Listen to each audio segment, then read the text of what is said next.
Preventing suicide within the law enforcement community is a key tenet of the National Officer Safety Initiative. With more now on those efforts, as well as the help and benefits available to the surviving family members of fallen officers, are Shelley Jones and Dianne Bernhard with concerns of police survivors. Our thanks to you both. Welcome. It's good to be here. Thank you. Tell us a little bit, if you would, about COPS and your role. Absolutely. So my name's Diane Bernhard. I'm the Executive Director of Concerns of Police Survivors. And our organization has been around for almost 40 years. And we provide support to the family members and coworkers of officers who have died in the line of duty. We'll organize like National Police Week and like hands-on programs for those survivors, as well as scholarships and counseling for the children. And how do you interact with the IACP? So we've been blessed to have had a great working partnership with IACP for years, from prior to when I retired from law enforcement to now. And I sit on the National Consortium on Preventing Law Enforcement Suicide, and we have important conversations about how to make sure those officers that are perhaps in a place where they're not healthy, how to keep them from becoming members of COPS or survivors of police suicide. I mean, it's a topic we've talked a lot about this week, and it's a very important one, isn't it? Yeah, absolutely. Legislation has changed, hasn't it, recently? Can you talk us through that? Absolutely. So on August 16th of this year, the President signed a new law. It's called the Public Safety Officer Support Act of 2022. And what it basically did is it made an officer that has died by suicide under certain circumstances, and they're pretty specific in that law, but under certain circumstances, those officers' families could be eligible for the public safety officer benefit. And so that is a big change. That's never been like that in the history. And so that's something that we're all adapting and transitioning to right now. And Shelley's organization has a role with that as well. We were started by Concerns of Police Survivors, and we work together to help the families of officers who die by suicide that don't meet the criteria of Concerns of Police Survivors. How do you do that? How do you offer that support? Well, we host weekend retreats for the parents, the spouses, and the coworkers right now. We're a new organization. We're only a couple years old. And so we're going to continue to grow with any that don't meet that criteria. And we also do virtual sessions. And we've held a national conference to honor those officers. What do you do?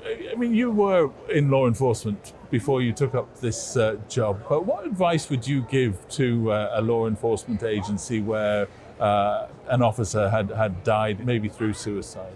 Yeah, so one of the things I would tell those police chiefs is that they are not alone, that it's a very difficult position to be in if you experience any of those losses, to rely on other police chiefs that have been through something similar. Obviously reach out to our organization. It's what we do. So we're able to provide advice as early as prior to the funeral to how to apply for benefits. And one of the things to consider with the new legislation with suicide is that's a little different than anything that our chiefs have ever had to experience before, is realizing that some of those suicides will be in the line of duty determined through PSOB. So what we would recommend is that you support those families no matter what kind of loss you have. Obviously, rely on the organizations that can help with some of those dynamics. Don't forget the coworkers, because they also are grieving, and that's super important to make sure that you're taking care of them, because unfortunately, unlike maybe line of duty, if you have a suicide in an organization, it can be contagious, and other officers can also make that decision, or could also go through that same kind of loss if they've seen it before. So, can I pick up one final question, maybe to both of you? We talked a lot about this week, and mental health is as important, isn't it, as physical health? But we don't always see mental health, do we? You know, we can see a physical injury, we can't always see. How important do you think it is for law enforcement to bear that in mind about the importance of mental health? Actually, it's vital, and you have to be proactive.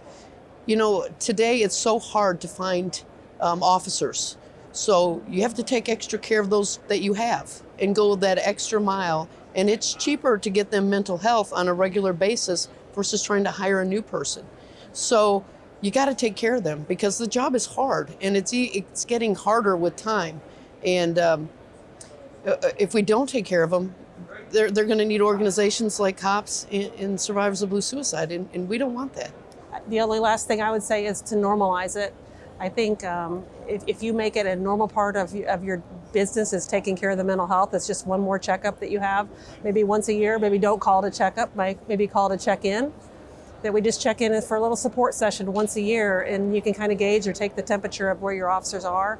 And just that one proactive step could actually save some lives. And so I wholly recommend that, like Shelley said, that you're very proactive about it. Thank you both very much indeed. All right, thank you. I appreciate having It's nice to meet you.